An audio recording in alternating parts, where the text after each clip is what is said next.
Brings us to our time of reflecting. These are the words of Reverend Sandra Houghton, and which I'll be now reading to you. And it's really just a time to listen and have a reflection on her words. She starts her information with some quotes from John. The first one is John 15:9, and as we've heard in the readings, it says, "As the Father has loved me, so I have loved you. Abide in my love." And the second quote from John 15:12 to 13 says, "This is my commandment, that you love one another as I have loved you. No one has greater love than this, to lay down one's life for one's friends." And these are the Reverend Sandra Houghton's words. The current conflict in the Middle East between Israel and Hamas is only one of many long and bitter conflicts that have played out in that region. I've stood on the top of the Golan Heights in Israel and seen trenches left from previous wars, and I have been at Caesarea Philippi, where Peter first confessed that Jesus was the Christ, whilst United Nations peacekeepers patrolled around the battlements in this volatile place. But the experience that most drove home to me, the terror, the horror, and the human cost of these conflicts, was hearing Terry Waite speak about his experiences as a captive of Hezbollah in Beirut during the Lebanese civil war in the 1980s. You might remember that during the 1980s, a range of terrorist groups and regimes, including Hezbollah, undertook heinous acts which included hijacking and blowing up planes, suicide bombings, kidnappings, and sometimes killing of hostages. Terry Waite, who was the Archbishop of Canterbury's envoy, undertook risky negotiations with some of these groups to try to secure the release of hostages. He was successful in missions to Iran, Libya, and Lebanon between 1980 and 1985. And then in 1987, when he travelled to Lebanon to try to secure the release of 4 hostages, he was himself kidnapped and held for 1,763 days. Terry was held in solitary confinement for most of that time. He was shackled in chains, often kept in the dark, frequently tortured. It was brutal, inhumane treatment.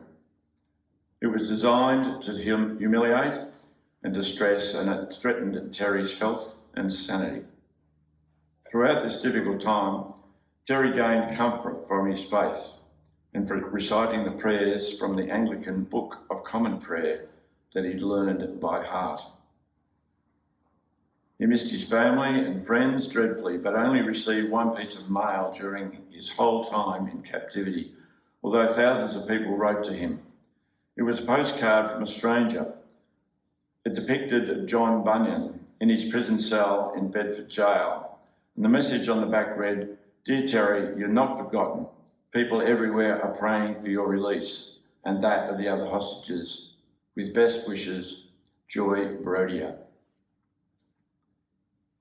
This card gave Terry great comfort at a very low point, and in a speech he made after his release, he referred to Joy sending him that postcard and said, "I would say to you all, never despise those simple actions. Something, somewhere will get through to the people you're concerned about, as it got through to me and my fellow hostages eventually."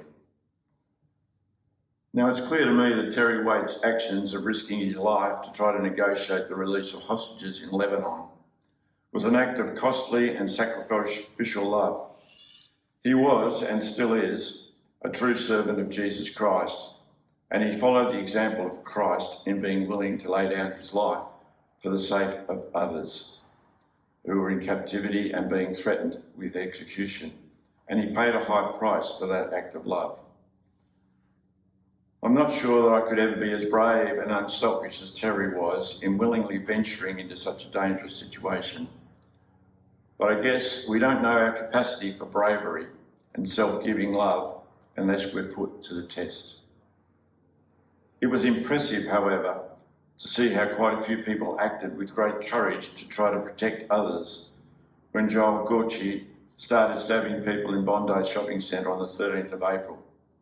In response to this and other horrible events, a letter writer in The Age this week noted that for every person who does a horrible attack, we see heroes coming to help.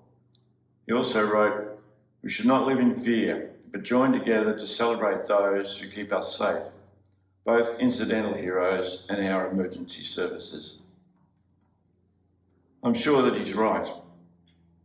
We should acknowledge those who acted with courage in the face of danger, show truly self-giving love of the sort that Jesus calls his followers to emulate. But then it's also true that we've been created by God to be people who love and serve one another. This lies at the heart of the gospel, and it is our reason for living. So we should do our best to find ways, large and small, to show love to one another. There are many ways in which we can show that we love one another. Some of them are as simple as the postcard Joy Brady has sent Terry Waite in prison. But just maybe the most difficult, but also the most important way we can show love is to be people who do all we can to try and end the cycles of hatred, disunity, power abuse, violence and war. To be people who work to bring about reconciliation, mutual respect and peace in our own communities and across the world in whatever way we can. Terry Waite went back to Beirut in 2012 and met with some of his captors, seeking to put the past behind and forge a new way forward. And he found he was able to work constructively with them to help others. If he, who had suffered so much, could do this, surely we can find ways to build love and peace in our communities and beyond.